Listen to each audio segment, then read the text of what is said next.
नमस्कार, आप H S Bihar देख रहे हैं। मैं हूं अक्षय आनंद। बिहार में दलित पॉलिटिक्स चरम पर है। एक और जहां जीतन राम मांझी जदयू के नज़दीक आ रहे हैं, तो वहीं चिराग पासवान सरकार की आलोचना कर जदयू पर प्रेशर बना रहे हैं। इसके पीछे के मायने क्या है, कौन है बिहार का दलित नेता, इन तमाम सवालों को लेकर हम जनता के बीच भी गए और अलग अलग प्रतिक्रियाएं हर जगह से मिली। इस बीच जदयू के भीतर जो SC/ST ग्रुप है, जो टीम है, वो अंदर खाने कुछ तैयारियां कर रही है कि SC/ST समाज से जुड़े हुए लोगों को कैसे हित तक पहुंचाया जाए, और साथ ही CM नीतीश कुमार की होने वाली वर्चुअल रैली में कैसे उनके कल्याणकारी योजनाओं को, नीतीश कुमार के काम को जन जन तक पहुंचाया जाए। इस बात को लेकर के मंथन हो रही थी। अशोक चौधरी इसका नेतृत्व कर रहे थे और दलित पॉलिटिक्स की आड़ में जदयू के भीतर का जो दलित तबका है, जो SC/ST वर्ग है, वो पार्टी को और संगठन को मजबूत करने में, साथ ही इस तबके के लोगों को खुद से जोड़ने में कैसे और मजबूत हो सके, इस पर काम हो रही थी। हालांकि पूछने पर बातें बस यही कही गई कि ये नीतीश कुमार के वर्चुअल रैली की तैयारियां हैं। एक एक करके आप अशोक कुमार चौधरी और अन्य नेतागण की बातों को सुनिए।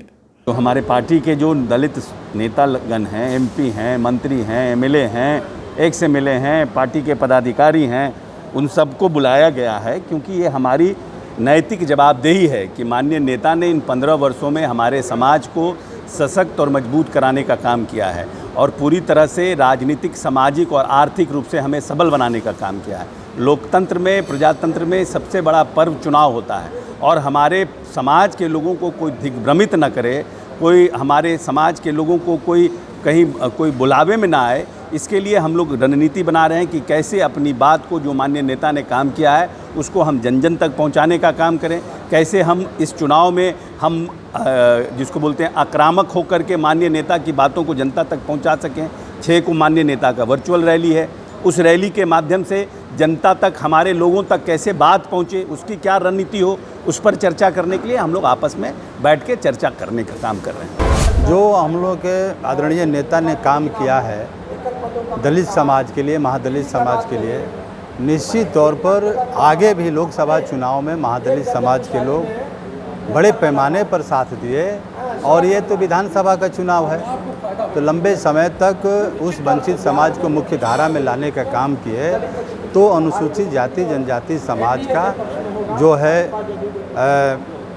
सहमति और उनका एक प्रकार से पूरा का पूरा माननीय नीतीश कुमार जी के साथ हैं, क्योंकि वो नीतीश कुमार जी पर लोगों ने विश्वास किया है कि यहीं बिहार में वो केवल नेता हैं जो महादलित दलित समाज को हर पैमाने पर आगे आर्थिक रूप से, शैक्षणिक रूप से और सामाजिक स्तर से उसका उत्थान का बात सोचते हैं। इसलिए आगामी विधानसभा चुनाव में महादलित अनुसूचित जाति जनजाति समाज माननीय नीतीश कुमार जी के साथ रहेगा, इसमें कहीं दो मत नहीं। 20 सालों से हम RJD में थे, लेकिन मुझे कहीं से भी नहीं लगा कि ये लोग दलित प्रेमी हैं और कहीं ना कहीं अपने आप को अपमानित महसूस करते हुए, इसलिए कि चूँकि मैं अन्य कास्ट से नहीं बिलोंग करके दलित समाज से आती हूँ, जिसके कारण मैं अपने आप को कहीं ना कहीं डिमोलाइज महसूस की। तब मैं,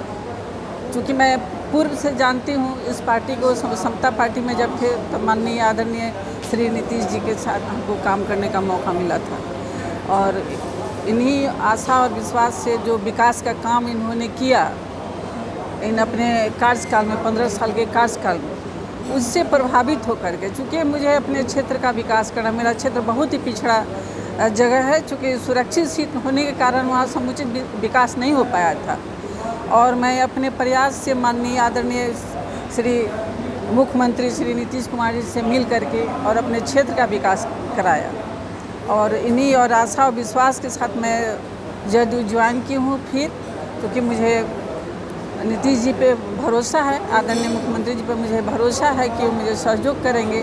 और जो वर्चुअल रैली होने वाला है, क्योंकि वर्चुअल रैली का हमें अनुभव नहीं है और आज उसी के लिए बैठक बुलाया गया, किस तरह हम लोग वहाँ पर मैनेज करें कि मुख्यमंत्री जी की आवाज़ को जन जन तक हम लोग पहुँचाएं। देखिए, उस समय सर्वदलीय बैठक हुआ करता था, जो दलित की मुद्दा थी उसको हम लोग उठाने का काम कर रहे थे।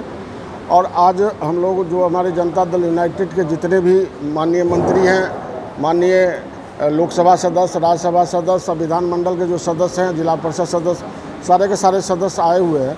तो हम लोगों के एक ही है, जो हम लोगों के नेता ने जो काम किया है, दलगत भावना से ऊपर उठ के जो न्याय, बाबा भीमराव अम्बेडकर ने जो संविधान में न्याय देने के लिए जो अधिकार दिया था, उस अधिकार को लागू करने के लिए नीतीश कुमार जी की एक भारत का ऐसा नेता है जो नीति और नैतिकता दोनों बचा हुआ है। जिस तरह से हम लोगों ने 2014 में लोकसभा का चुनाव था, हार गए, मात्र 2 सीट आई थी, तो नैतिकता के आधार पर उन्होंने त्यागपत्र देने का काम किया, मुख्यमंत्री किया, और दलित समाज के अंतिम पायदान पर रहने वाले लोग को मुख्यमंत्री बनाया था नीतीश कुमार जी।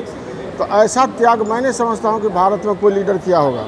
इसीलिए जो भारतीय संविधान में जो हमारा अधिकार था, पंचायती राज में आरक्षण, पंचायती राज में उन्होंने आरक्षण देने का काम किया, नगर निकाय में आरक्षण देने का काम किया, जिससे कि महत्वपूर्ण पदों पर दलित समाज के लोग बैठे हुए हैं और उस कुर्सी को सुशोभित कर रहे हैं। उसी तरह से नीतीश कुमार जी ने न्यायिक सेवा में भी आरक्षण देके न्यायिक सेवा के कुर्सी पर बैठाने का काम किया।